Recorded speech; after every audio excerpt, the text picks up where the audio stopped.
স্বাগত সংবাদ সন্ধ্যায়। আপনাদের সঙ্গে আছি গোলাম কিবরিয়া এবং সাথে আছি আমি মাহমুদা মৌমিতা। জানিয়ে দিচ্ছি শিরোনামগুলো। টি-20 নতুন বিশ্ব চ্যাম্পিয়নের অপেক্ষা। দুবাইয়ে রাত ৮টায় অস্ট্রেলিয়া নিউজিল্যান্ডের মেগা ফাইনাল।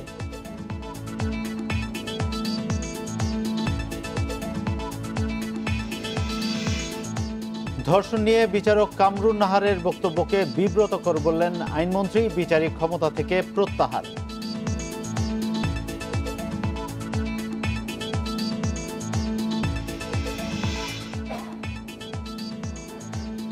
বিএনপি প্রধান খালেদা জিয়া হাসপাতালের সিসিইউতে নিবিড় পর্যবেক্ষণে চিকিৎসা চলছে জানিয়েছেন চিকিৎসক।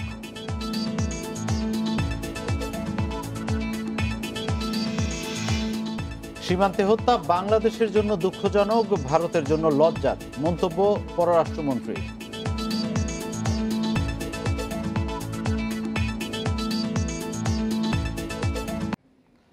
শিরোনামগুলো শুনছিলেন, এবার পুরো খবর। আর শুরুতেই টি-20 বিশ্বকাপের খবর।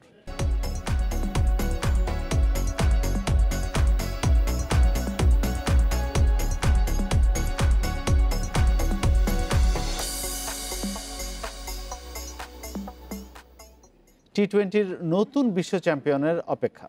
দুবাইয়ে অস্ট্রেলিয়া নিউজিল্যান্ডের মেগা ফাইনাল আজ।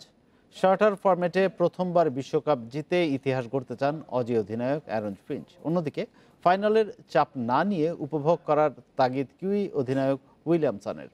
দুবাইয়ে খেলা শুরু বাংলাদেশ সময় রাত ৮টায়। ক্রিকেট বিশ্বে সবচেয়ে সফল দল হলেও অস্ট্রেলিয়ার হাহাকার এই ট্রফির জন্য। কখনোই যে টি-20 বিশ্বকাপ জেতা হয়নি। নিউজিল্যান্ডের কষ্টটা আরও বেশি। সাদা বলে নিঃশ্বাস দূরত্বে গিয়েও বিশ্বসেরা তকমা পাওয়া হয়নি। পুরো একটা দেশের আক্ষেপ কষ্ট দূর করতে পারবেন উইলিয়ামসন অথবা ফিঞ্চ? প্রায় হেরে যাওয়া ম্যাচ জিতে ফাইনালে নিউজিল্যান্ড। বেড়েছে আত্মবিশ্বাস, কম্বিনেশন হয়েছে মজবুত। তবে গ্র্যান্ড ফিনালিতে বড় দুশ্চিন্তার নাম সেমির অন্যতম নায়ক কনওয়ের না থাকা। তার জায়গাতে খেলবেন টিম শেফোর্ড। সেমির পর পাওয়া 3 দিন ভালোভাবেই কাজে লাগিয়েছে কিউইরা। বিশ্রামের সাথে প্রস্তুতি সারতে পেরেছেন গাপটিল নিশামরা। মেলবোর্ন অথবা লর্ডস, বিশ্বের সেরা দুই ভেন্যুর কথা কখনোই ভুলতে পারবে না নিউজিল্যান্ড। ভুলতে পারবে না এই অস্ট্রেলিয়াকে। যদি না রূপকথা লেখা হয় এবার। 2015-র পর 2021 সালটাও হয়ে থাকবে বিষাদের। চাপ নিতে চান না উইলিয়ামসন। ফাইনালের জন্য অপেক্ষা করছি। প্রস্তুতি ভালো হয়েছে, ফাইনালে খেলা অর্জনের। তবে আমাদের জন্য জয় দরকার। নিজেদের পরিকল্পনা, স্কিলের উপর ফোকাস করছি। ওদের টপ ক্লাস বলার ব্যাটসম্যান রয়েছে। ভালো একটা ম্যাচ হবে। ফাইনালের আগে পুরো দল নিয়ে অনুশীলন করতে পারেনি অস্ট্রেলিয়া। একদিন বিশ্রাম, ম্যাচের আগে অপশনাল অনুশীলনে ছিলেন বেশিরভাগ তারকা। অফ ফর্মে থাকা স্মিথ, ম্যাক্সওয়েল ব্যাটিংটা ঝালিয়ে নিয়েছেন সাধ্য মতো। ফিল্ডিং ও বোলিংয়েও ছিল ফোকাস। 2010-এর ফাইনাল হারার কষ্ট ভুলতে সেমির একাদশ নিয়েই নামবে অস্ট্রেলিয়া। চেষ্টা করব এই সুযোগের সর্বোচ্চ ব্যবহার করার। নিউজিল্যান্ড খুব ভালো একটা দল। শেষ 6 বছরে সবগুলো ফাইনাল খেলেছে। ম্যাচের আগে ভালো একটা প্রস্তুতি সেশন কাটিয়েছি আমরা। ভালো একটা ম্যাচ হবে আশা করি। আমাদের বড় শক্তি অলরাউন্ডার আর বোলিং অপশন। দুই দল এখন পর্যন্ত মুখোমুখি হয়েছে 14 বার। আধিপত্য অস্ট্রেলিয়ার, জিতেছে 9 বার। 5 জয় নিউজিল্যান্ডের। বিশ্বকাপের মঞ্চে একবারে মুখোমুখিতে জয় কিউইদের। আর মাত্র একটা লড়াই, 240 বল। তাতেই টি-20 ইতিহাস বদলে যাবে অস্ট্রেলিয়া অথবা নিউজিল্যান্ডের। পাওয়া যাবে নতুন বিশ্ব চ্যাম্পিয়নকে। দুই দলের অতীত লড়াই আভাস দিচ্ছে জমজমাট প্রতিদ্বন্দ্বিতার।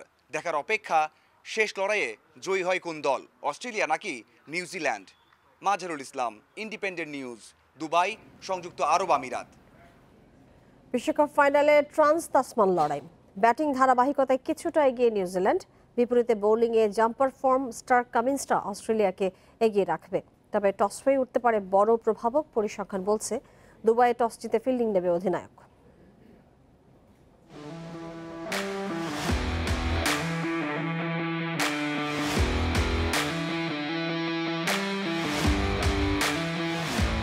টি-20-তে কোনো একটা দলকে ফেভারিট বলা খুবই কঠিন। আর মঞ্চটা যদি হয় ফাইনালের, তাহলে তো কথাই নেই। তারপরেও অনেক আলোচনা হয়, কে এগিয়ে কে পিছিয়ে। পরিসংখ্যান অথবা শক্তি সামর্থ্য নিয়েও বিচার বিশ্লেষণ হয়। ব্যাটিং অর্ডারের ফর্মে এগিয়ে থাকবে নিউজিল্যান্ড। টপ অর্ডারে গাপটিল, উইলিয়ামসন, ফিলিপস, মিচেল সবাই ফর্মে রয়েছেন। বিশ্বকাপে প্রত্যেকের গড় 30-এর উপর। অন্যদিকে অস্ট্রেলিয়া টপ অর্ডারে ভুগছে। ওয়ার্নার ছাড়া বাকিরা ব্যর্থ হচ্ছেন। স্মিথের গড় 23 আর ম্যাক্সওয়েল তো শেষ 5 ইনিংসে 2 অঙ্ক ছুঁতে পারেননি। ফিঞ্চ শেষ 2 ম্যাচে ভালো শুরু দিতে ব্যর্থ।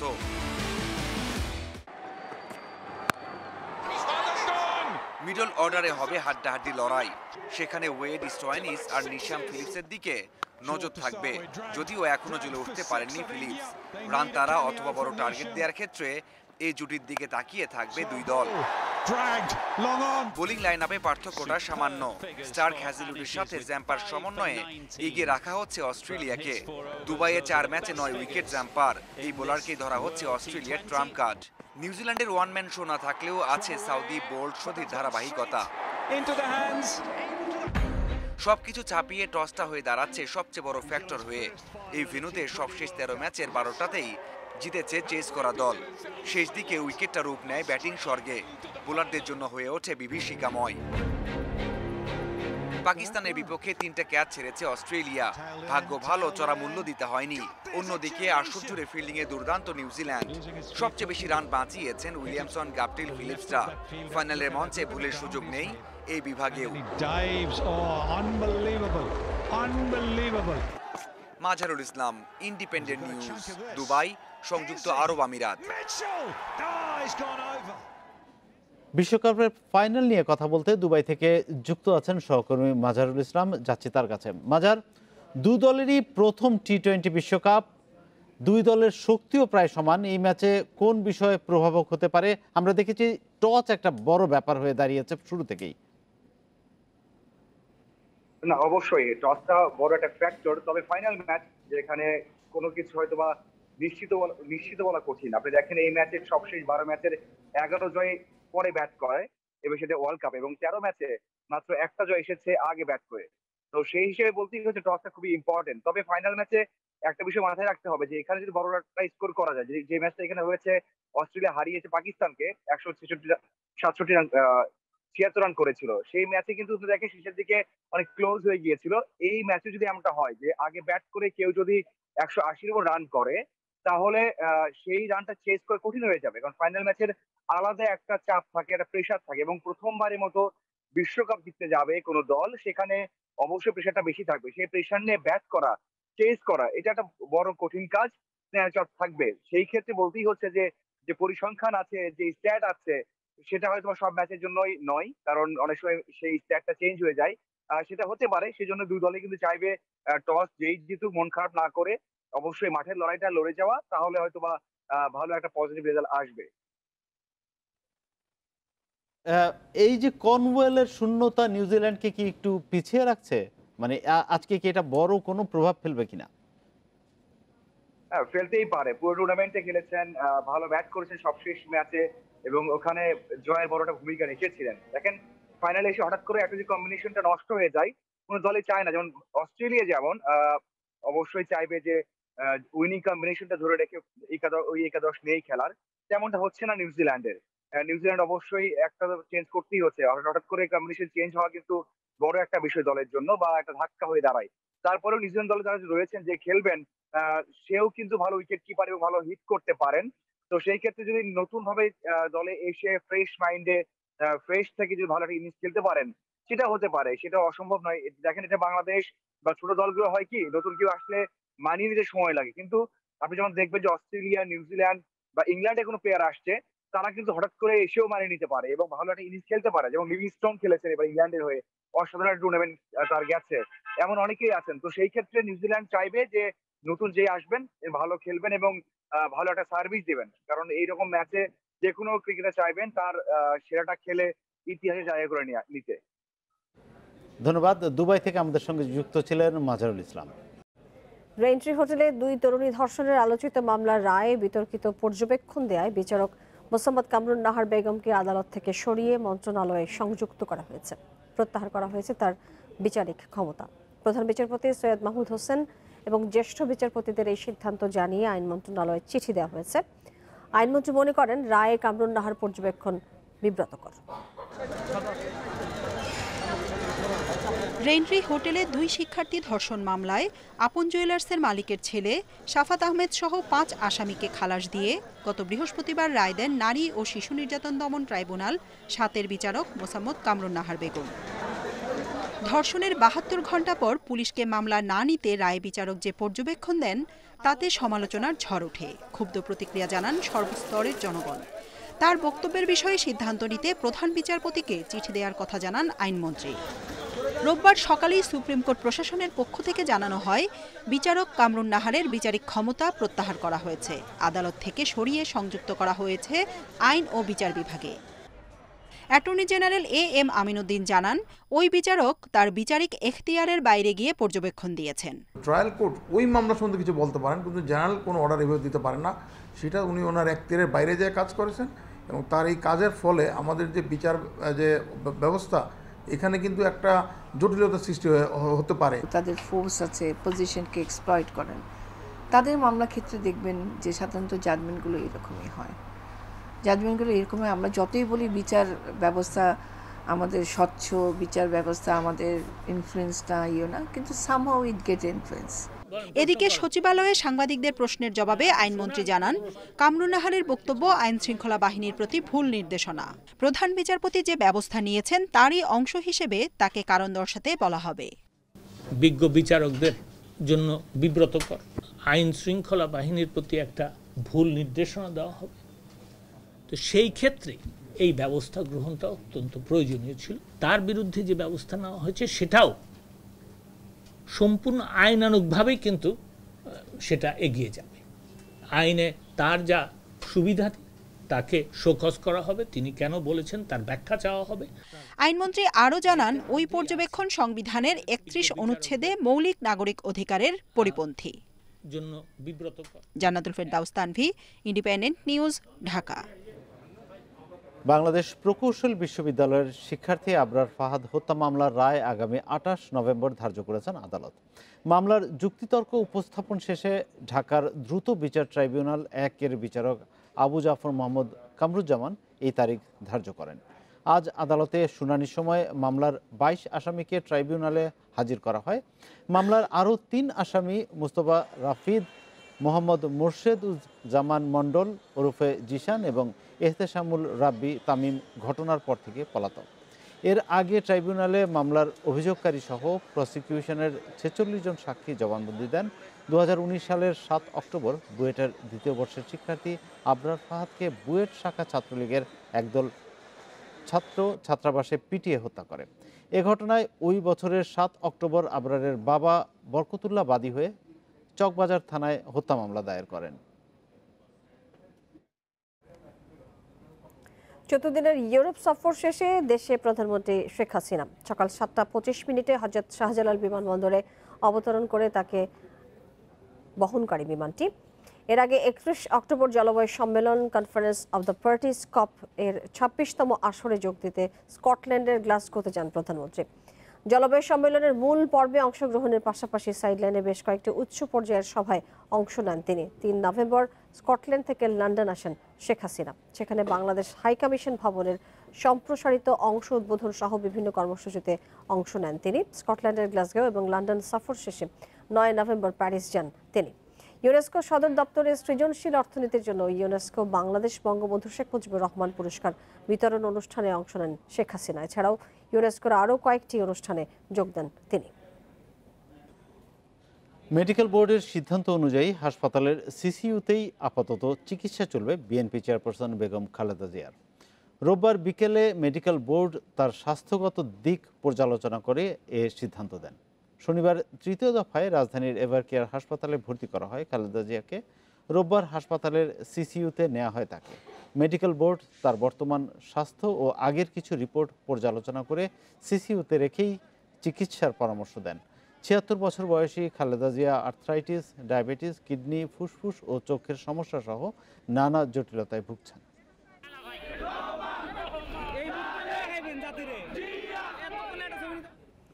সীমান্ত হত্যা বাংলাদেশের জন্য দুঃখজনক আর ভারতের জন্য লজ্জার বলে মন্তব্য করেছেন পররাষ্ট্রমন্ত্রী একে আব্দুল মোমেন। দুপুরে পররাষ্ট্র মন্ত্রণালয়ের সংবাদ সম্মেলনে তিনি এই মন্তব্য করেছেন। এই সময় তিনি জানিয়েছেন, এবারের বিজয় দিবসের অনুষ্ঠানে যোগ দেবেন ভারতের রাষ্ট্রপতি রামনাথ কোবিন্দ। সিলেট ও লালমনিরহাট সীমান্তে বিএসএফ এর গুলিতেই নভেম্বরে 4 বাংলাদেশি নিহত হয়েছেন। সংবাদ সম্মেলনে প্রশ্ন ছিল সীমান্ত হত্যা বন্ধে বাংলাদেশ ভারত একমত হলেও মানা হচ্ছে না কেন। মোটামুটি বারবার ডিসিশন হয়েছে কোনো লিথাল ওয়েপন কেউ ব্যবহার করবে না, কিন্তু সময় সময় এগুলো হচ্ছে। আমি এটা প্রায় বলে থাকি, এটা আমাদের জন্য দুঃখজনক এবং ভারতের জন্য লজ্জার বিষয়, কারণ এটা আমরা সিদ্ধান্ত নেওয়ার পরে এইটা হয় কেন। সোমবার থেকে ঢাকায় বসছে ভারত মহাসাগরীয় উপকূলীয় দেশগুলোর সহযোগিতা সংস্থা ইন্ডিয়ান ওশান ড্রিম অ্যাসোসিয়েশন আইওরার বৈঠক। মন্ত্রী বলেন 3 দিনের অনুষ্ঠানে সাগরের নিরাপত্তা, মৎস্য ব্যবস্থাপনা ও সমুদ্র অর্থনীতি নিয়ে আলোচনা হবে। কেউ যদি বলে যে এখানে কোনো গ্রুপিং করবে, আমরা সাথে সাথে বলি যে ভারত মহাসাগর, হ্যাঁ, এইটার we want open, free, inclusive, peaceful use of this whole area. আমরা ওখানে কোনো বিশেষ গোষ্ঠী কিংবা কোনো দেশের একক আধিপত্য আমরা চাই না। 12 মন্ত্রী সহ 32 দেশে 82 অতিথি এই সম্মেলনে যোগ দেবেন। আগামী 2 বছর আইওরার চেয়ারম্যানের দায়িত্ব পালন করবে বাংলাদেশ। পররাষ্ট্রমন্ত্রী বলেন 16ই ডিসেম্বর বাংলাদেশে আসছেন ভারতের রাষ্ট্রপতি। নাফিজুদ্দৌলা, ইন্ডিপেন্ডেন্ট নিউজ, ঢাকা। দেশে করোনায় আরও 4 জনের মৃত্যু হয়েছে, এর মধ্যে পুরুষ 1 এবং নারী 3 জন। এ নিয়ে মোট প্রাণহানি হল 27,922 জনের। 836টি ল্যাবে 24 ঘন্টায় 19,517 নমুনা পরীক্ষায় করোনা শনাক্ত হয়েছে 223 জনের। পরীক্ষা বিবেচনায় শনাক্তের হার 1.14%। রোববার স্বাস্থ্য অধিদপ্তরের বিজ্ঞপ্তিতে জানানো হয়েছে দেশে মোট করোনা আক্রান্তের সংখ্যা দাঁড়িয়েছে 15,72,501 জনে। সুস্থ হয়েছেন আরও 212 জন। এ নিয়ে মোট সুস্থ 15,36,515 জন।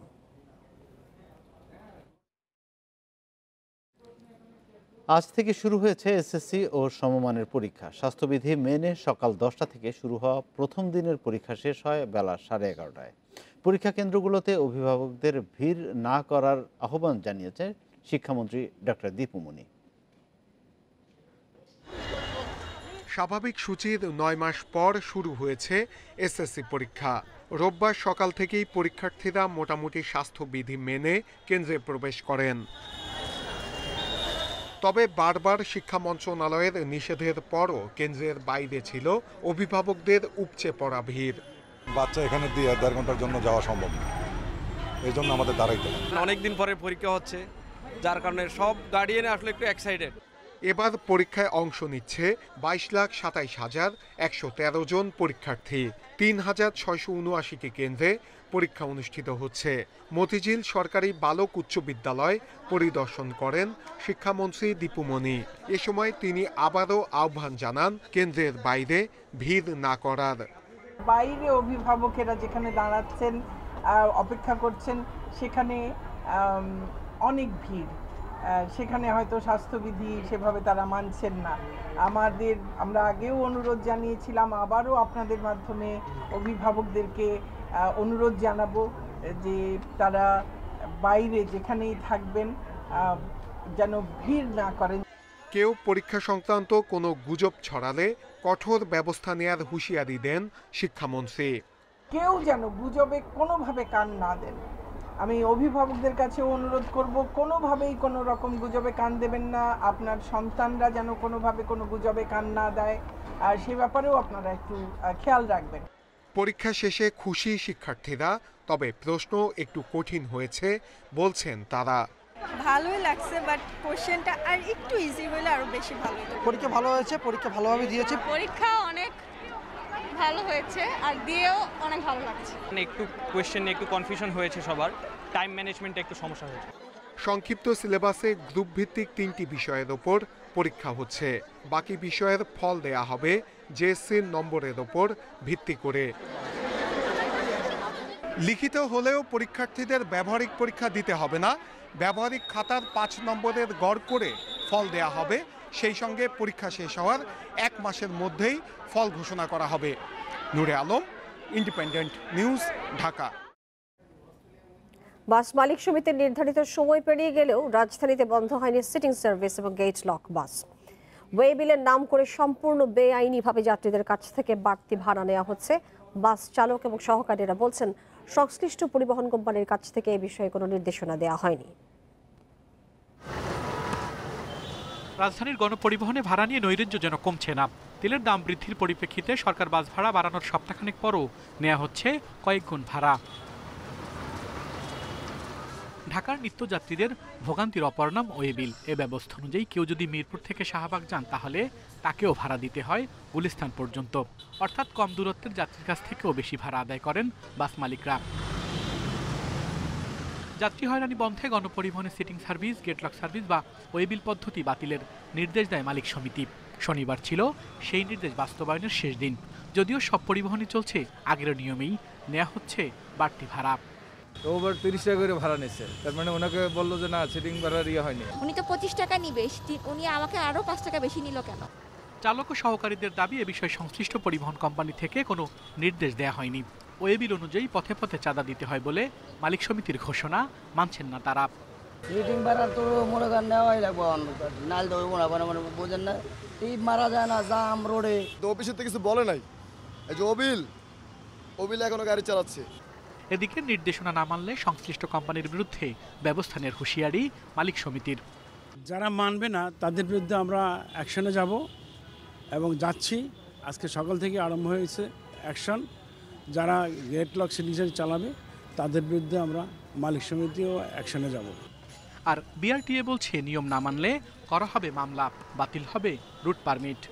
গেটলক কিংবা সিটিং সার্ভিস বলে তো আসলে আইনেও কিছু বলা নাই, কিংবা বিআরটি এর পক্ষ থেকেও কিছু বলা নাই। এটা হয়তো মালিক সমিতি তাদের মতো করে চালাতো। তারপরও আমরা আমাদের পক্ষ থেকে এটা যাতে না থাকে সর্বাত্মক প্রচেষ্টা চালাচ্ছি। রাজধানীতে প্রতি কিলোমিটারে বাস ভাড়া 2 টাকা 1 পয়সা নির্ধারণ করা হলেও নেওয়া হচ্ছে 4 টাকারও বেশি। Al Amin Hossain, independent news, Dhaka. Muslin শুধুই বাংলাদেশের, কারণ জিআই পণ্যের স্বীকৃতি পেয়েছে 2021 সালের 25 মার্চ। এবার ঐতিহ্যকে ফিরিয়ে আনার চেষ্টায় নানা পদক্ষেপ নিচ্ছে সরকার। বাণিজ্যিক চিন্তায় নারায়ণগঞ্জের রূপগঞ্জে চালু হচ্ছে ঢাকাই মসলিন হাউস। সেখানেই হবে মসলিন উৎপাদন এবং গবেষণা। মোগল শাসনামলেই ছিল মসলিনের স্বর্ণযুগ।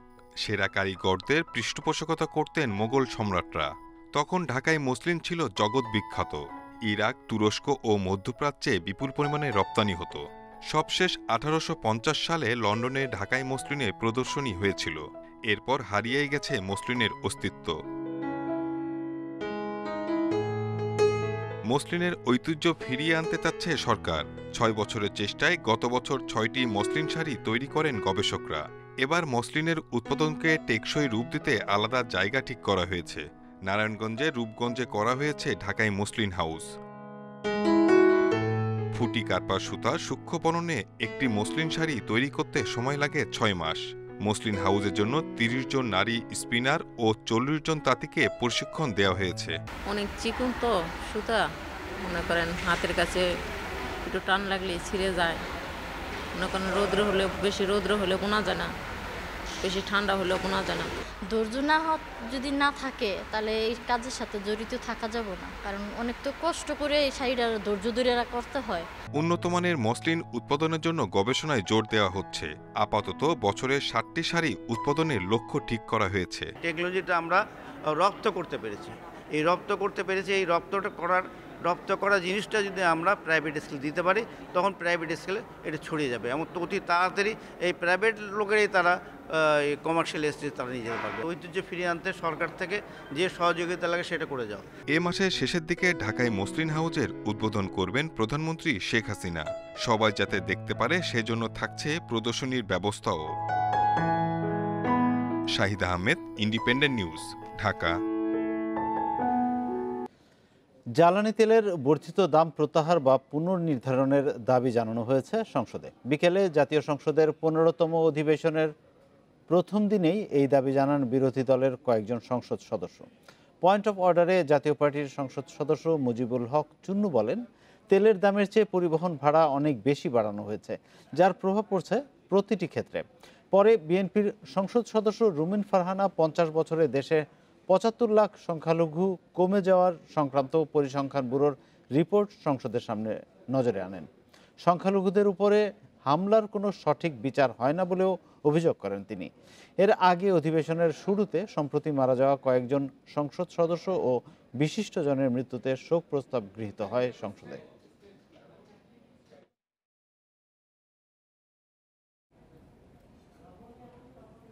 কয়লাসহ জীবাশ্ম জ্বালানির ব্যবহার বন্ধ নয়, কমিয়ে আনার প্রতিশ্রুতি দিয়েই শেষ হলো এবারের জাতিসংঘ জলবায়ু সম্মেলন।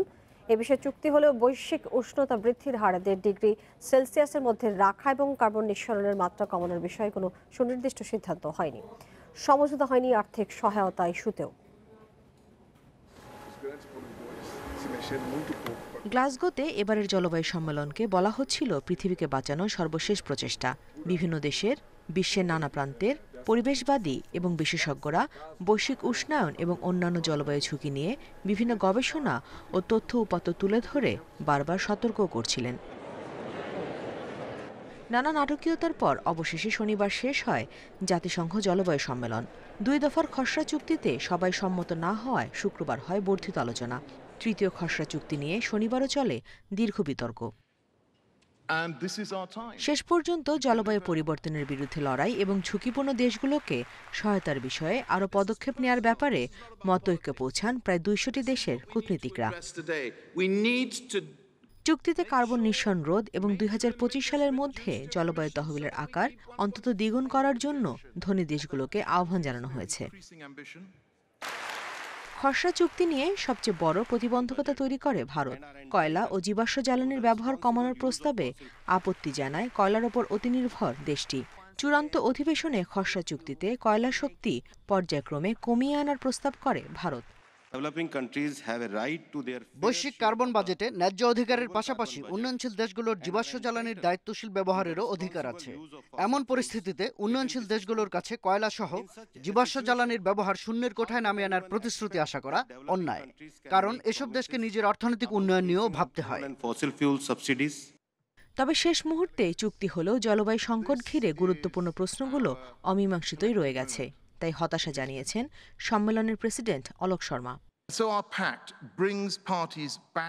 বৈশ্বিক উষ্ণতা বৃদ্ধি 1.5 ডিগ্রিতে সীমিত রাখার লক্ষ্য টিকিয়ে রাখতে সক্ষম হয়েছি আমরা, কিন্তু আমাদের কাজ মূলত এখন থেকেই শুরু হলো।